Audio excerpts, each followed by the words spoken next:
Si Giselle na ang tumayong ina sa kanyang mga kapatid. Mag-isa siyang namumuhay sa Maynila dahil sa malaking responsibilidad na inako para sa pamilya. Andito po ako sa Maynila, nagtatrabaho para sa pamilya ko. Nag-aalala po ako dahil sa sitwasyon po nila. Nasa probinsya ang kanyang ama na si Ramon na may sakit daw sa pag-iisip. Ang lola at ang mga kapatid lamang niya ang nagbabantay sa kanilang magulang. Pinagpipray po namin na sana gumaling na po siya. Kasi siya na lang po yung natitirang magulang namin. Habang si Junjun ang panganay sa magkakapatid, katuwang si Giselle sa paghahanap buhay. Bilang panganay po, parang ako na po yung sumalo ng responsibilidad ni Papa sa amin.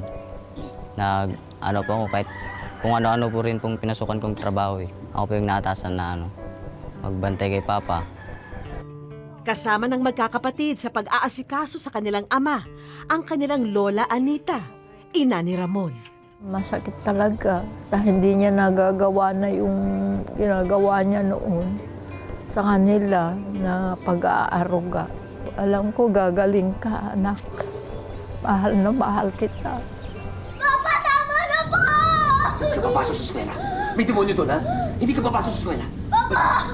Wala pong demonyo doon! May demonyo doon! Wala po! Papasok po ako, Tumahimik ka! Papa! Hindi ka papasok sa eskwela! Hindi pwede! Tulong! Bakit tulong? Ano? Patay ka lang! Papa, ba't mo sinasaktan si Giselle? Hindi kayo papasok sa eskwelahan! Ha? Tandaan nyo! May demonyo doon! Pa! Pa, kailangan namin mag-aaral! Hindi! Kaya po sabi niyo, Hindi! kailangan namin mag-aaral na Hindi! mabuti kayo. Hindi! Hindi kayo papasok! Ate! Papa, tama na po!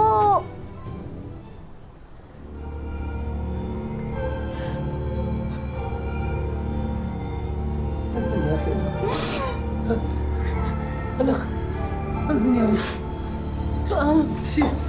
Sino may gawa doon? Wala ho pa. Wala ho pa. Sino ba gawa doon? Pa, wala ho. Pa, wala ho! Sino na lang sino? Sino? Ang sumagsala ko! Sino? Turo mo! Sabihin mo sa akin! Sino na lang Pa!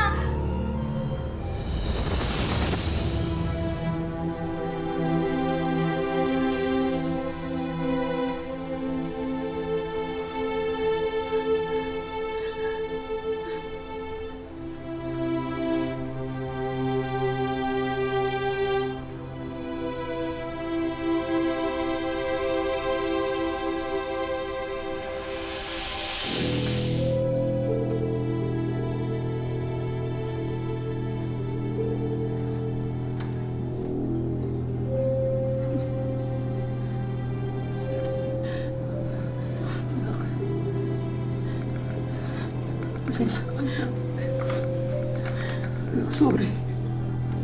Hindi ko kayo sasaktan.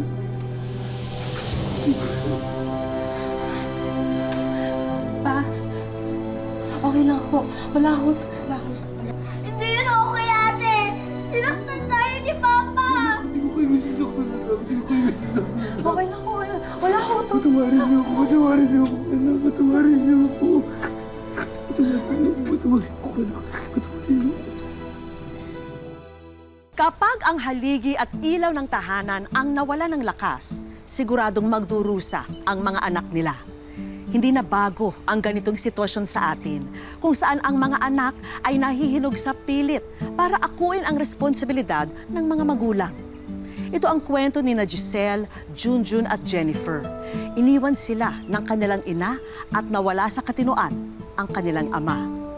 Magandang araw po mga kapuso, ako po si Vicky Morales at ito po ang Wish Ko Lang.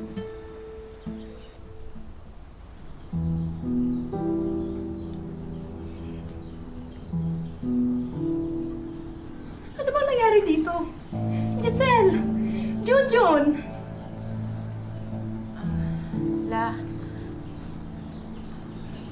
Ano po kasi, lumalala na po kondisyon ni Papa. Nung una ho, nagsasalita lang ho siya mag-isa. Tapos nakakalimot. Ella, kami nga ho mismo. Nakakalimutan yan eh. Tapos mga nagdaang araw po, mas naging bayolente po si Papa. lahat tumigil ako sa pag-aaral para makuhin yung trabaho ni Papa sa bukid. Kasi kung wala ko yun, hindi ko kami mabubuhay. Pero, kailan po ito nagsimula?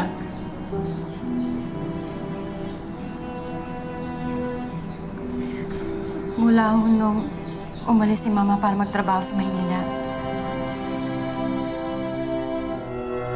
Halika na! Ano ba? Halika na! Marley, saan ka pupunta? Ano? Bitawan mo ako! Tumigil ka na! Kaya ka! Halika na! Magtatrabaho ko! Magtatrabaho ko! Hinahanap ko ito ng trabaho! Huwag mo lang kami iiwan! Huwag niyo lang kami iiwan! Ano ba naman ako? Tigilan mo ako ang oy-oy mo, ha? Tigilan niyo nga ako! Tigilan niyo ako lahat, ha? Anong mangyayari sa atin dito, ha? Kung nandito ako? Hayaan niyo na akong umalis dahil gusto ko naman bigyan ng kaginawaan yung mga anak mo. Dahil kahit 10 trabaho pa ang kunin mo, hindi mo kami kayang buhayin, hindi tayo aasenso. Hayaan niyo na ako! Halika na! Ma! Sige, huwag na ako kami iwan. Pati ba naman ikaw, ha? Pwede ba maging practical tayo dito, ha? Kailangan mag-isip tayo. Ayaw niyo yung pag nandun ako sa Maynila, kikita ako, padadala ko kayo ng pera, mabibili niyo yung gusto niyo, lahat tayo masaya. Kaya pwede ba hayaan niyo ako? Halika na! Tumigil ka na! Tumigil ka! Kakaiyak mo!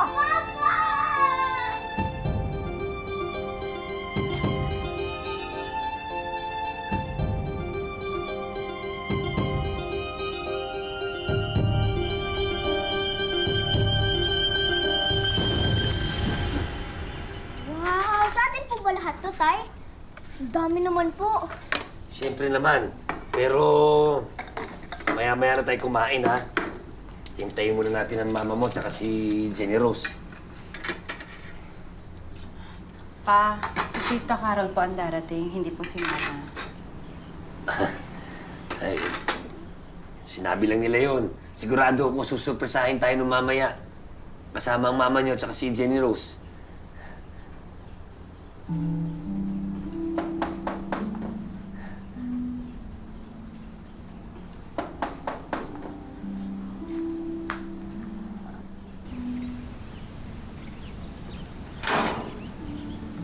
Tia.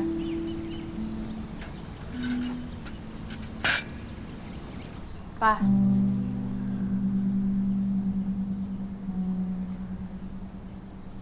Naiyak ako kaya ako na lang ang pumunta. Naawa lang daw si Tita Carol, kaya pumunta sa amin. Nabalitaan niya daw po kasi na may pamilya ng iba si Mama doon sa Maynila. Hindi na daw siya babalik sa amin. Masama pa po, pinampo niya pa doon si Jenny Rose.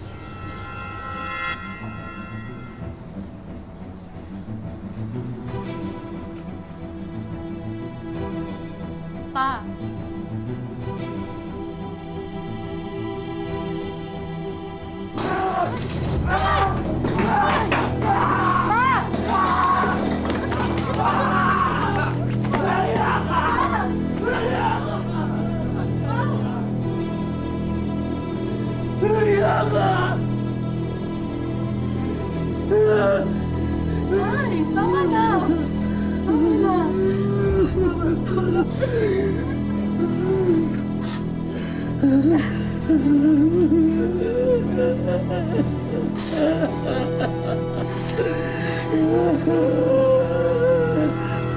Simula po nun, lagi na malungkot si Papa.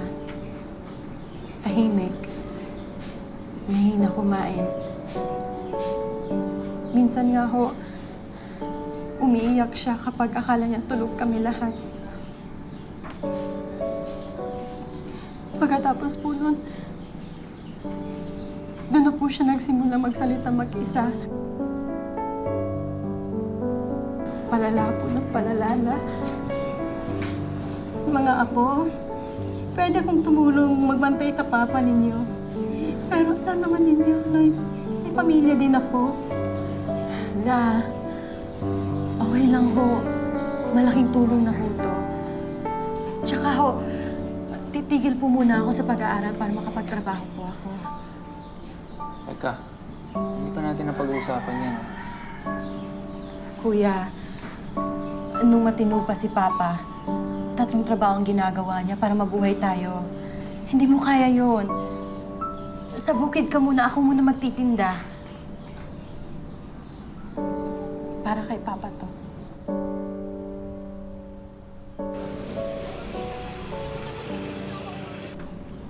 Ate, kuya, kung huminto na lang po kayo ako sa pag-aaral para makatulong po ko sa inyong bunda. Hindi pwede. Kung gusto mo makatulong, mag-aral ka mabuti. Yun ang tulong mo sa amin. Nga. Makinig ka sa ate mo. Tsaka huwag kang bulakbol ha. Huwag kang magmamana sa akin. Kung gusto mo makatulong, mag-aral Nasaan ka ako? mabuti. Pa. Nasaan ako? Pa. Andito po kayo sa bahay. Bahay po natin. Tara po, kain tayo. Nasaan ang mga anak ko? Nasaan ang mga anak ko? Nasaan ang mga anak ko? Pa. Pa! Nasaan ang anak ko? Pa, kami po yung mga anak mo. Ako si Giselle, si Kuya Junjun, si Jennifer. Jenny Rose. Jenny Rose! Jenny Rose! Ano si Jenny Rose? Anak ko na sila anak ko. Anak ko na sila anak ko, Jenny Rose. Ah, tama.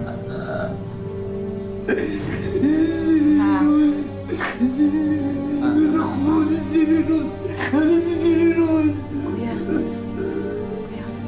kailangan natin hanapin si Jennifer. Yun si Jenny Rose.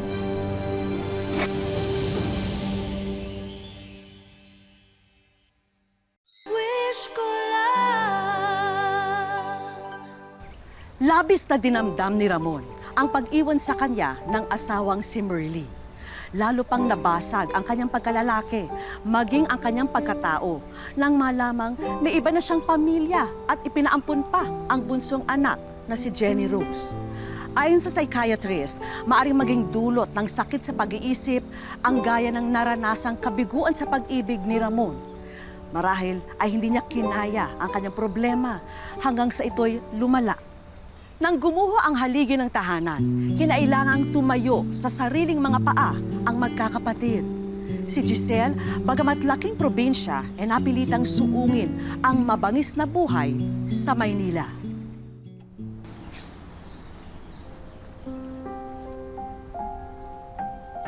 Ate, bakit ka ba aalis? Bakit ka ba pupunta ng Maynila? Jenny, kailangan kasi... Swerte nga tayo, may nag-refer sa akin sa opening sa spa noon. May training na, may tirahan pa ako doon. Umalis na nga si Mama, aalis ka pa. Pero Jen, hindi ako si Mama. Hindi ko gagawin si ginawa sa atin ni Mama. Tsaka, baka sakaling mahanap ko na si Jenny Rose doon. Baka sakaling pag naiuwi ko siya, bumuti ang lagay ni Papa. Sigurado bang kaya mo sa Maynila? Ngayon pa ba ako atras, Kuya? Sige, basta mag-iingat ka, ha? Tulungan na kita dyan.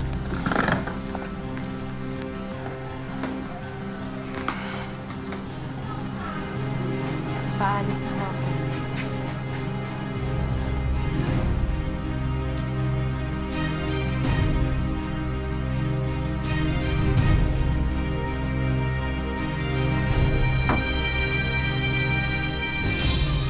Ma'am, eto na ho yung tea niyo.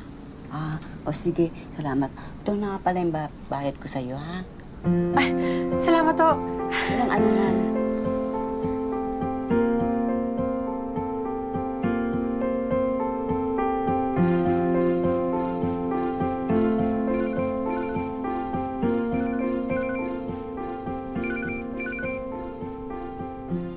Hello, Giselle. Hello, Kuya. Okay lang naman, Kuya. Nakukuha niyo ba yung mga pinadala ko? Oo naman. Nabila na nga namin ng gamot si Papa eh. Tsaka yung bunso natin, nabigyan ko na rin ng mga pangbaon. Marami na, kaya maraming salamat ha. Kuya, may magandang balita pala ako para sa'yo. Nakausap ko yung dating amo ni Mama. Binigyan niya ako ng address kung saan nakatira si Mama. Sa day off ko, hanapin ko siya. Giselle, sigurado ko pa na kaya mo na siyang kausapin. Sa totoo lang, kung ako yung masusunod, ayoko na siya makita eh. Pero kuya, kailangan natin makuha si Jenny Rose. Kailangan natin siya mabawi.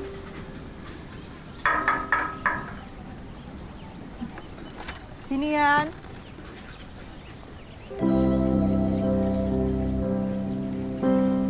Giselle.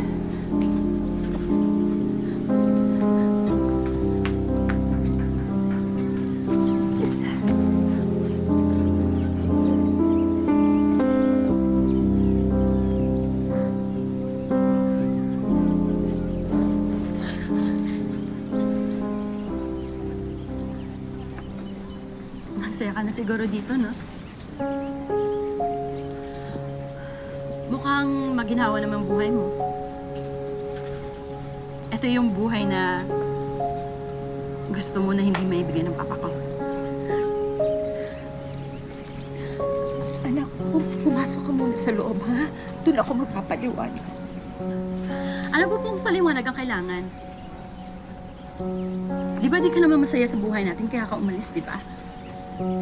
Kaya ka naghanap ng lalaki para maibigay ang gusto mo kahit may mga anak ka.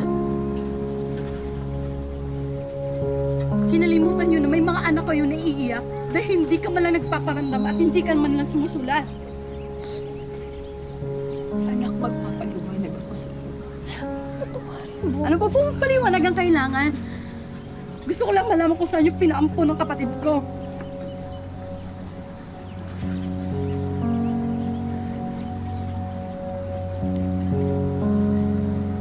Sa Tia Luisa mo, Tia Carol, silang kumuha kay Jenny Rose.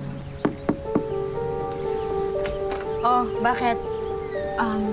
Inahanap ko po kasi si Jenny Rose. Oh, ano? Jenny Rose? Eh bakit naman sasabihin ng mama mo na nandito si Jenny Rose? Wala siya dito. Si Tita Luisa po, nandyan po ba? Wala siya. Sa kanya po kasi iniwan ni Mama si Jenny Rose eh. Wala nga siya. Alam mo yung mama mo ha, kung ano-anong ginagawang issue. Eh pati kami dinadamay sa kalokohan niya eh. Oh, ano? Sige ho, babalik na lang po ako. O sige, Pupunta na din po ako sa trabaho eh. mag-iingat ka.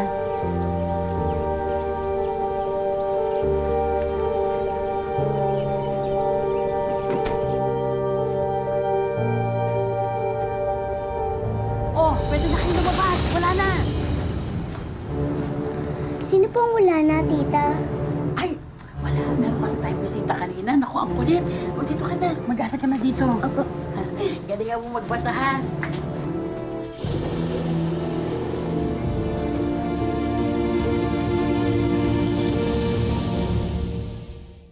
Wish ko lang.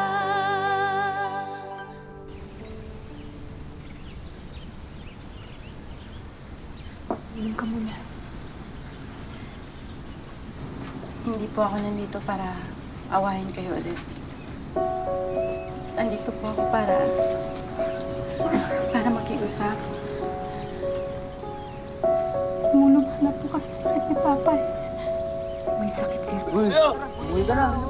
Uwi ko na sa inyo. Tira mo si ate ah. Simula ako na iniwan niyo kami. Nawala na po siya sa tamang pag-iisip. Nung isang araw, nagwawala si Papa sa tindahan. Nananakit ng babasik ng gamit. May demonyo. Paliwanag kayo, may demonyo. Anong pwede kong itulong? Meron. Wala. Kinuha nila yung anak ko. Kinuha nila si Jenny Rose. Hinahanap niyo po si Jenny Rose. At pag makita niya si Jenny Rose, baka gumaling ang papa mo. Asan si Jenny Rose? Dali lang, Merly. Asan ang anak ko? Inabas mo! Dali lang! Si Jenny Rose! Hindi ba ang usapan ninyo na hindi mo na papawiin yung bata? Asan ba anak ko? Anak! Merly, ano ba? May pinag-usapan tayo. Anong papawiin? Anong ibabalik? Mas pinili mo ang boyfriend mo kaysa sa anak mo. Tia, nakikiusap po ako. May sakit po yung papa ko. Baka si Jenny Rose lang po ang makakagamot sa papa ko. Nagmamakaawa po ako. Ibalik niyo na po sa amin si Jenny Rose. Sige na po, Tia. Jenny Rose? Jenny Rose! Jenny Rose! Ate!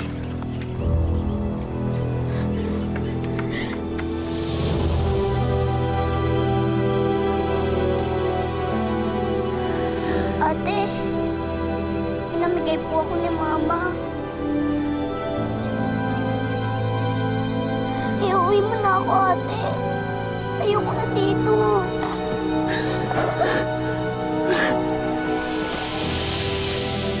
Demonyo! May demonyo dyan! Pa! Pa, walang demonyo, pa! Pa! Kuya! Pa, walang... Pa! Sensya na po. Ano naman? Pa, wala.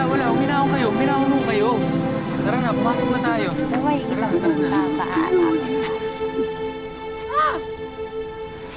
Pa?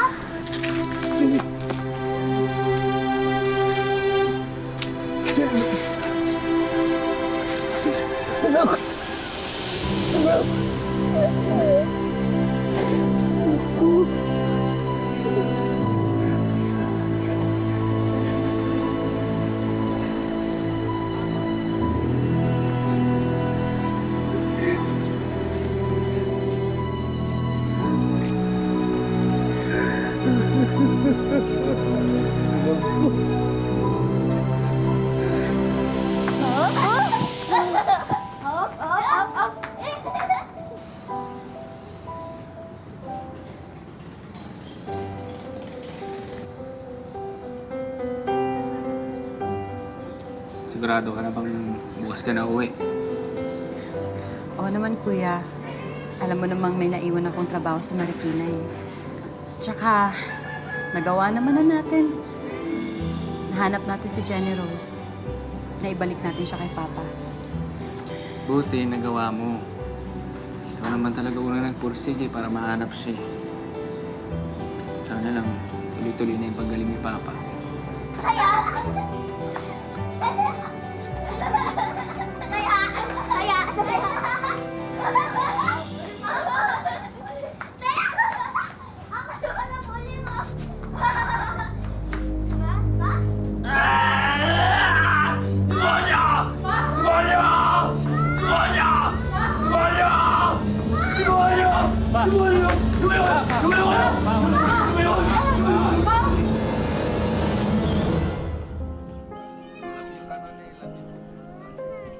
Dahil kapo sa pera ang pamilya, hindi matustusan ang medikasyon na kinakailangan ni Ramon.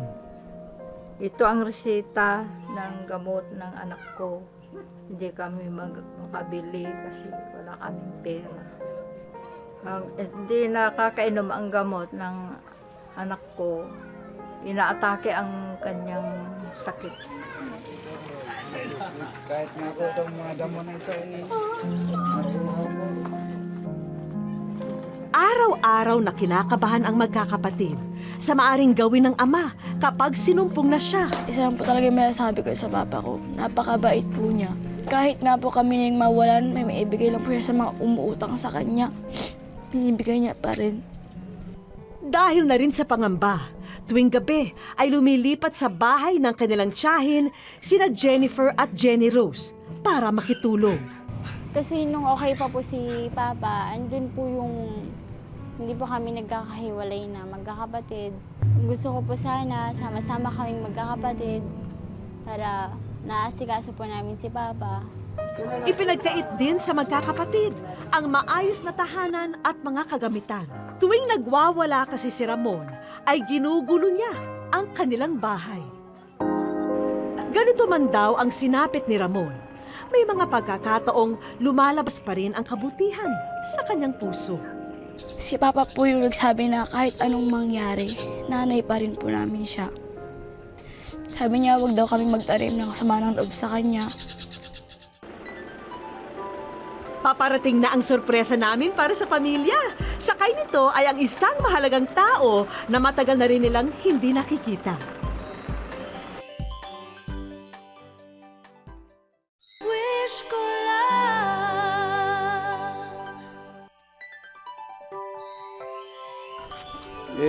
ko lang nakalagay po.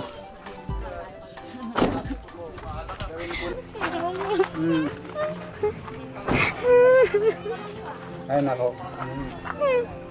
Ano? Sobrang saya po kasi miss na miss ko na siya. Maraming pong salamat. Gusto ko pong gumaling si Papa. Tanging hiling ng magkakapatid ay ang paggaling ng kanilang ama. Kaya nandito na ang mga tutulong upang maayos na madala si Ramon sa paggamutan. Hindi naging madali ang pagkumbinsi kay Ramon na sumama. Jig gamit mo eh. Kaya't binigyan na rin siya ng pampakalma para maisakay sa ambulansya. Mahirap po nakikita namin ganyan. Para sa iyo, para maging okay ka na, bumalik ka na sa dati. Okay, makikita tayo dyan. Sige,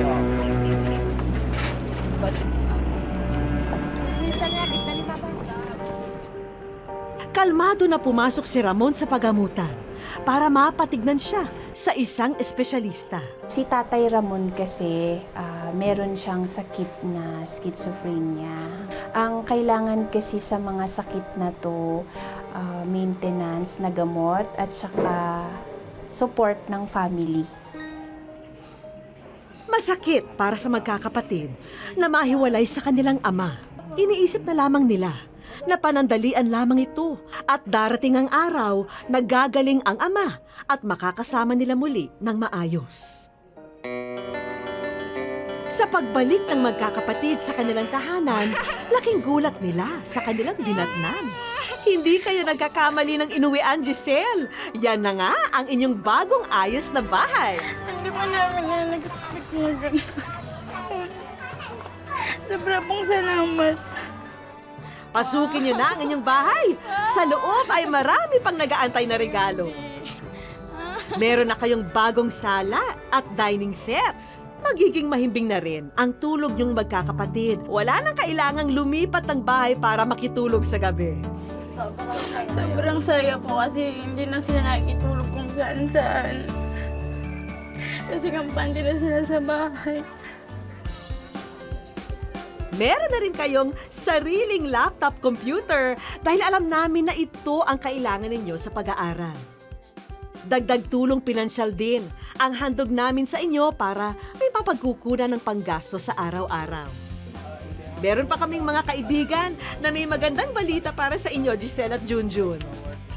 Gusto po namin i-award ang certificate na ito for a skills training po sa housekeeping kay Miss Giselle May Villarin. Congratulations. Thank you, sir. Thank you.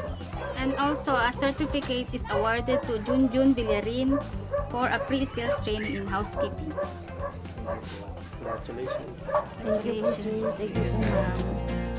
Isa namang magandang balita ang ipapaabot para sa iyo, Giselle. Ito po ay certificate na nagpapatunay po na ikaw ay isang ganap na empleyado ng ating local government unit, Municipal of Rosales, mula November 2018.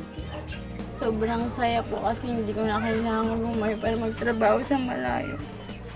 Thank you po. Marami pa ang gaya ng pamilya ni Giselle na salat na sa yaman at pasan pa ang sari-saring problema.